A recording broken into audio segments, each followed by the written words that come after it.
and welcome to part 2 of this Q&A series where we talk all about our guitars and our guitar playing. Welcome back. We've gone through quite a lot in part number 1 already, so check that out if you've missed it. I say we go straight into it because there's still about 20 questions to go through. Let's start. What is the little electric Fender guitar used in the Lola video? Is it an electric uke or something else? Please enlighten me.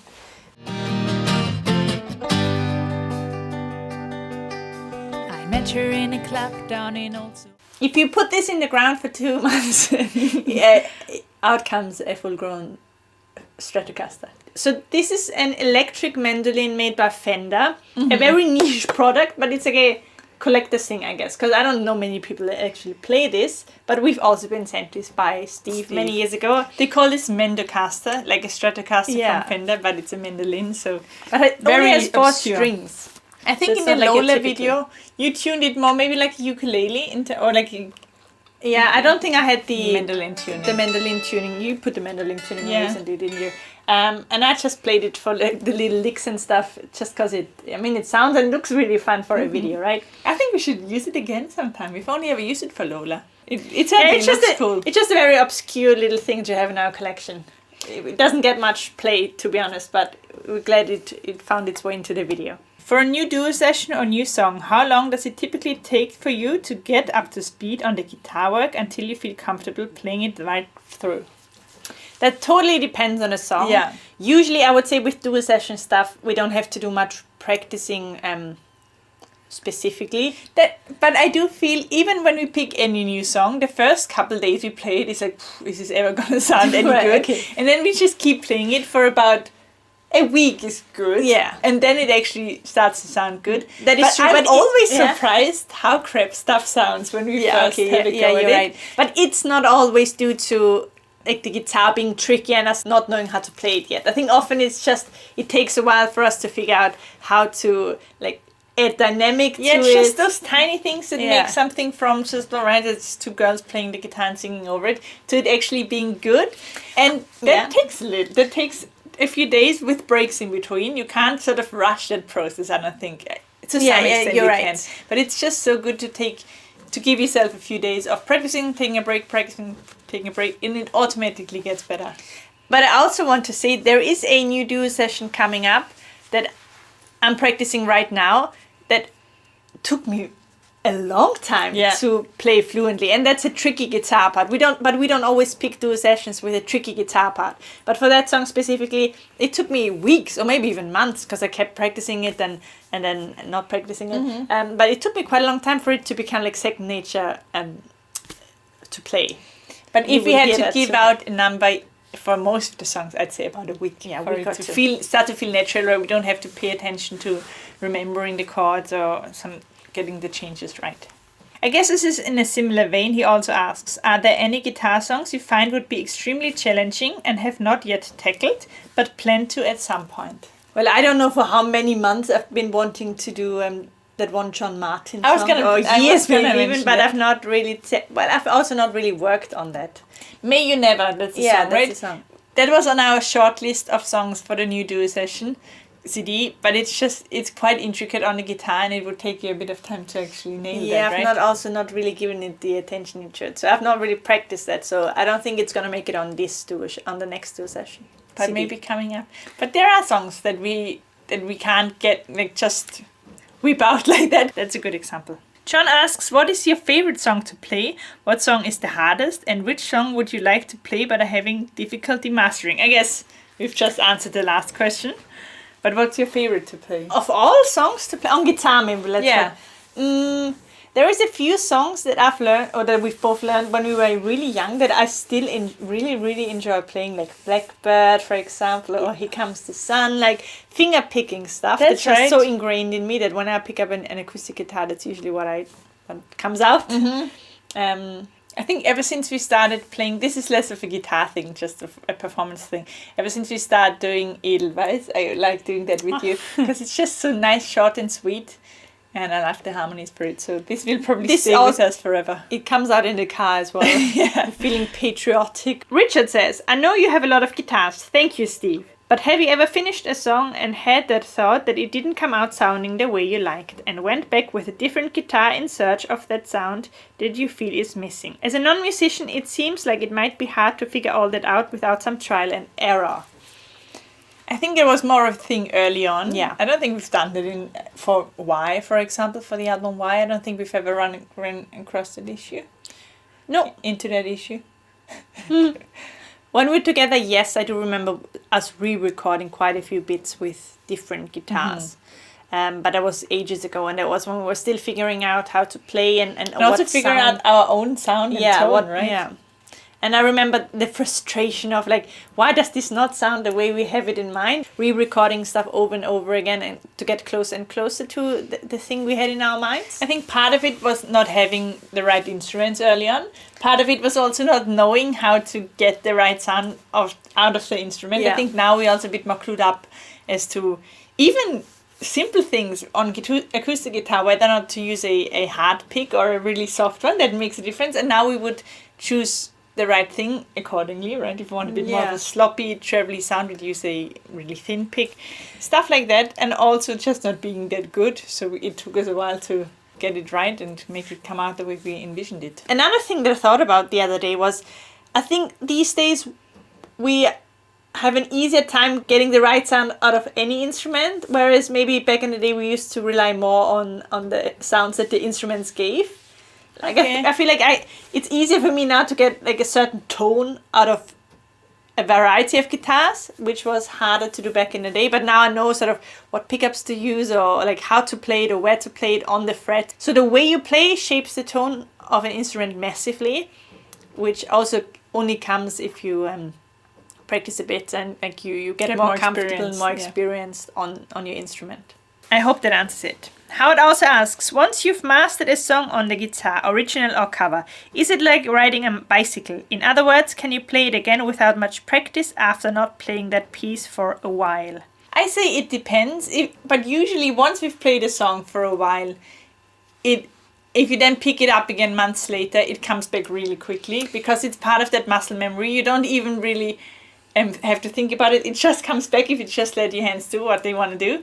Yeah, but it also totally depends on how long you've played that song for. So for example, there's songs that I've learned as a teenager when I started playing the guitar that I still know even though I never played them. But if you gave me a guitar now and say, I don't know, play something Samba Partie or something, I would still remember parts of that. Whereas if I now play a song or learn a song equally as complicated and I would only play it for like a month, I don't think it would stick as much. But I have a theory about that. I think the early stuff you learn really gets engraved in your memory because it builds all these new brain connections. Yeah. So that stuff really stays with you. For example, I still remember like the first Spanish phrases we've learned when we started to learn Spanish in school. Yeah.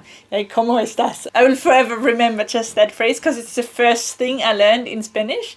So I think sometimes the earlier stuff sticks with you way longer. Whereas the more recent songs we learn, sometimes they don't actually become that much ingrained in my memory. It needs to be tied to some extraordinary experience or like a first of some sort for it to become more deeply ingrained. Yeah. Otherwise, they leave the brain a little quicker. But they come back. They come back, yeah. John says, I noticed Lisa plays lead on most songs. Are there any songs Mona does play lead on? Not many, but I think I did in the Cavern once or twice.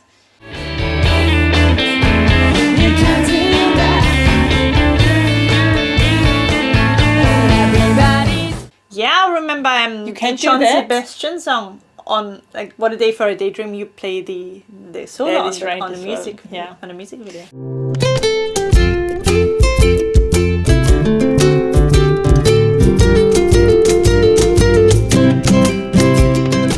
But he also asked, read out his next question. Okay.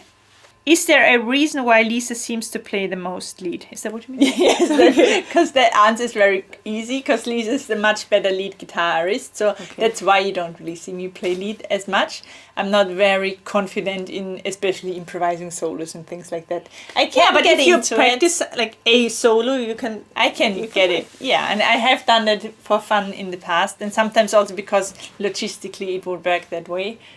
But I like to let Lisa do the lead, and I'm more comfortable on the rhythm guitar. If Lisa passed away and I would have to go on as the Mona twins, I would probably have to step up my solo guitar game a bit. But since I have her, I can be a bit lazy. I'll make sure I eat my vegetables so I live a long life. So you don't have to do that. Okay, thank you. He also asks, have you ever considered covering The End? I think that would be a very exciting video of Mona on the drums and the twins on dueling guitars. Oh, interesting. We have thought about that before. We? Yeah, because it does have the End is a Beatles song where at the end of the song, Paul, George and John play a bit of guitar solo. And then Ringo does the drum solo. So they all have a little bit of a moment to shine. We could do that. With the two of us, so I would have to do a bit of lead playing. We could do it. It would be a fun song to do. Probably not anytime soon, because I can't see that fit into any project we're doing at the moment. Fred van der Wees. I understand that each guitar has its own sound. So if you have more guitars, you have more options. However, does more options not make the choice more difficult to decide which guitar to use for a specific song? There is a point to that. If you have too many options, like choosing the right option becomes a bit more stressful. Yeah. Which is, I think, why sometimes also we are a little bit lazy. For example, acoustic guitars, we have loads of different ones, but if we play an acoustic duo session, we just go for one of the three that we really like. We don't always go through all the different options, because there's no need to, especially for acoustic guitars, you just need two good sounding instruments, and we have those, so we leave the other ones in the cases and don't scratch up all of them. Or we have one in my room, for example, that I use to practice on, and then in the studio there's two more, and usually those are my favorite to record on, so I don't have to make the choice. I just pick one of the two. Tim says, in your video of the Beatles cover This Boy, Lisa plays a solo on a beautiful red Gibson Les Paul guitar. I believe they call it a cherry top or sunburst finish. It has a beautiful tone. Have you used that on other occasions, and what do you dislike about it compared to the Gretsch? Now, I think that was the first guitar that Steve ever sent to us, which is why we recorded that video in the first place.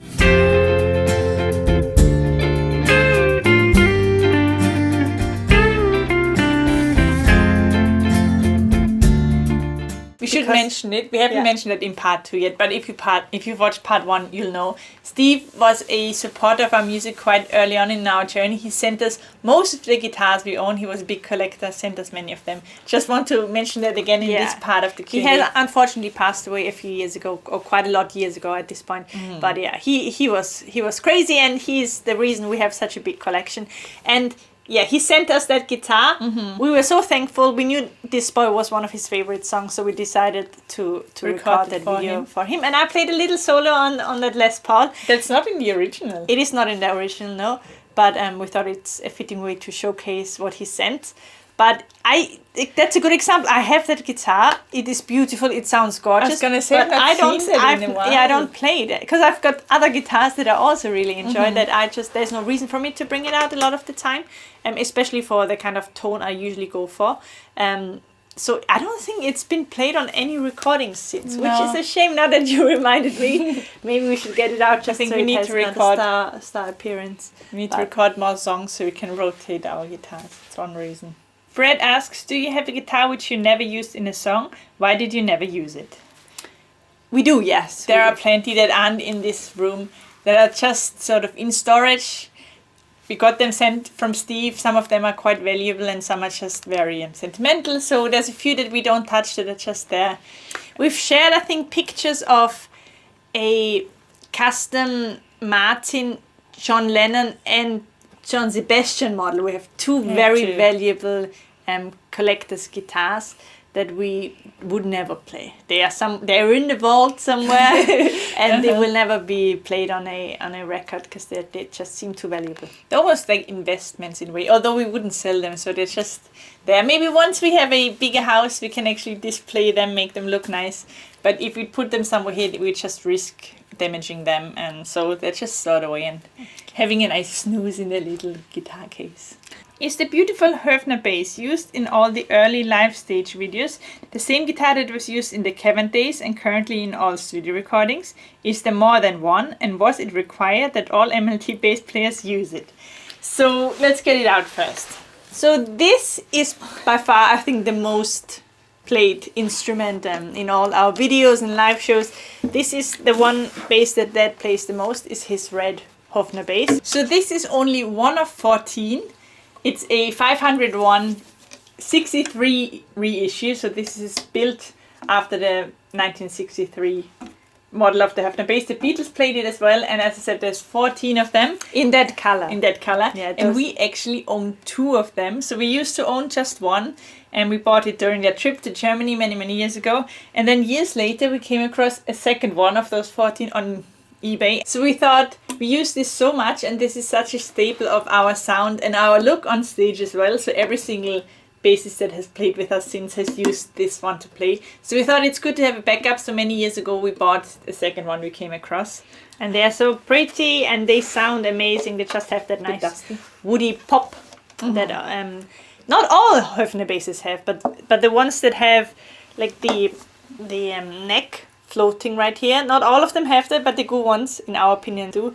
It just makes it sound more like an acoustic bass than it does like a solid electric bass. They are so light as well, so that's a big plus, especially if you play it live. It is not the same one that Dad used in the very early live performances back in 2007 when we recorded our family concert back in our hometown. Back then he played a fake Höfner bass by a brand called Johnson, I think. It was just a knockoff. It sounded nothing like the real thing. It weighed about 5 times as much as this one does. So whenever we play live, our bassists get this one to play.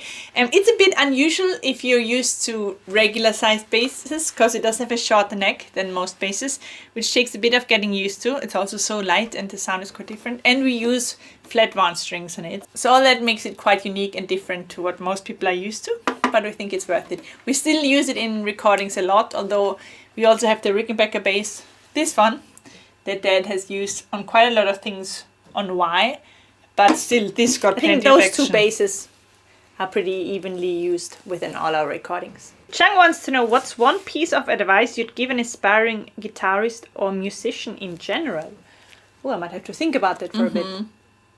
I think especially early on, and especially with the children, because they easily get bored of practicing and sort of the discipline part of learning an instrument that's hard to instill in a young child, is finding something that's actually fun for whoever's learning. So either picking songs you really like or finding people you really enjoy playing with and keeping it simple but enjoyable, because that's what will get you through the first stage of developing the basics, right? Yeah, because most people will lose interest once it gets hard, and unless you're the type of person who has the sort of foresight to know that you need to keep practicing to get over that hump, it just helps if you find something that's enjoyable in the moment. And if that's just some, I don't know, campfire songs or having a sister to practice with, singing songs that actually start to sound good, even though if they're very basic, that would help. So that's something I encourage. Maybe getting kids involved in ensembles or in bands if they're older. We had some great drum and guitar teachers who just, like, we didn't even, especially with the drumming, I think that was such a prime example of that being the case, what you just mentioned, is that we didn't have to play a lot, but the way he arranged stuff, it immediately sounded good. So even though every kid just played like a few notes, like a little basic rhythm on their instrument, together it created something powerful. Yeah.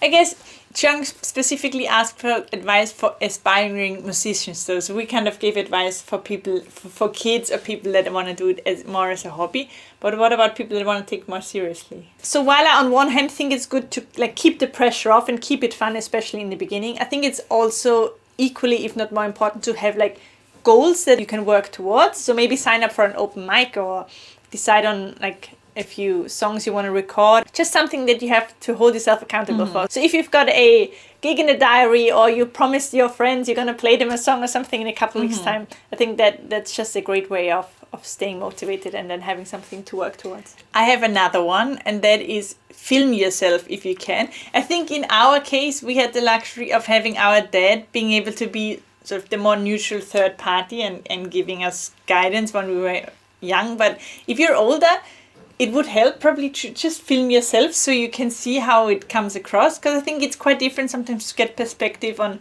you sort of get caught up. Oh, I can't get this one chord right.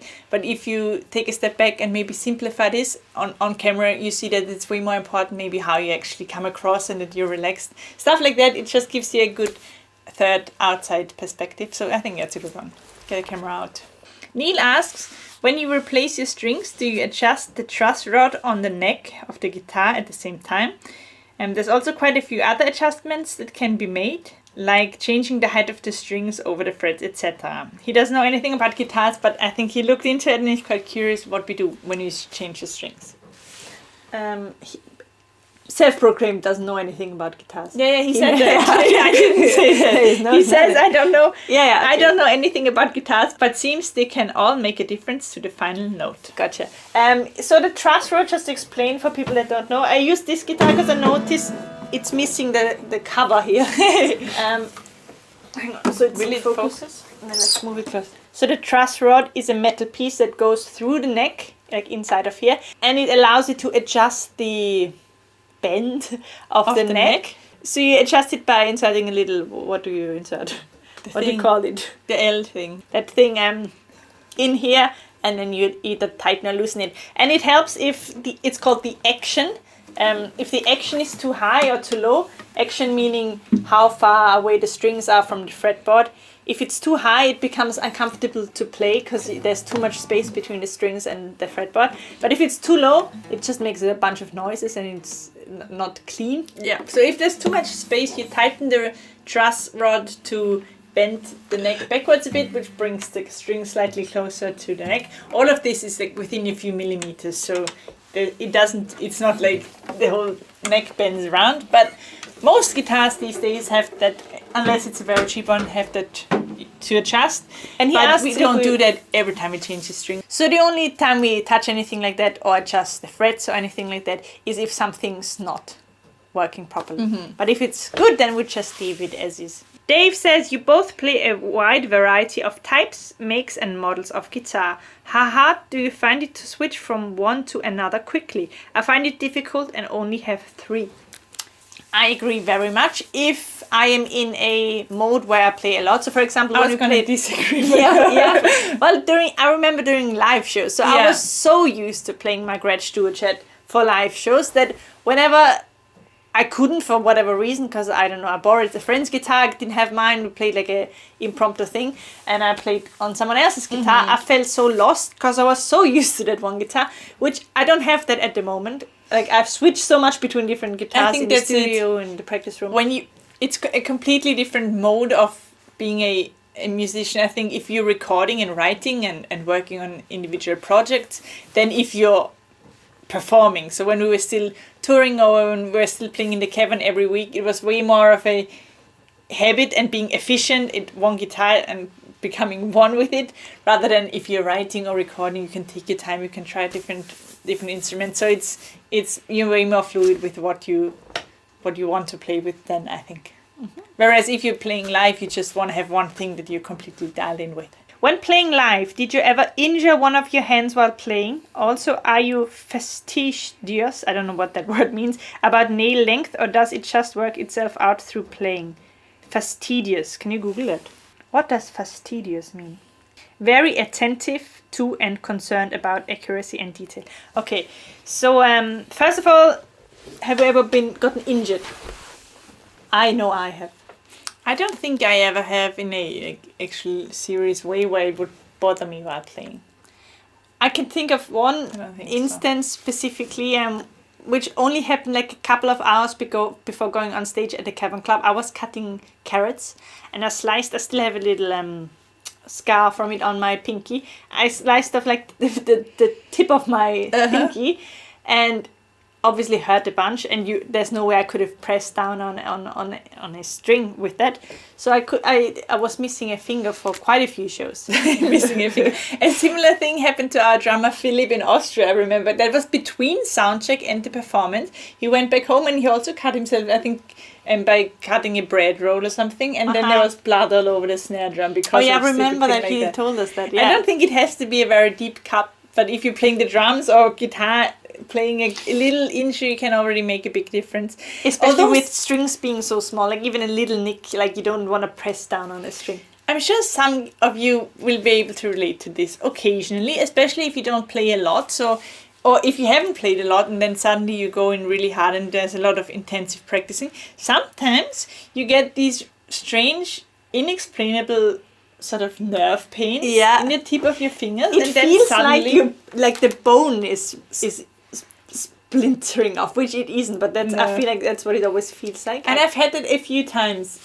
especially during always the beginning of a very intense playing session. I wonder if the guitarist here can relate. It suddenly becomes super tender, and it's not the skin being irritated, so it's something. I think it might be the nerves underneath maybe sort of get damaged. I wonder if any of you know what I'm talking about. And the other part was if we look after our nails. I think he phrased it in a way that sounds like the nails would wear off through playing. Like he says, or does it just work itself out through playing? Well, they sort of do. What? Like a beaver?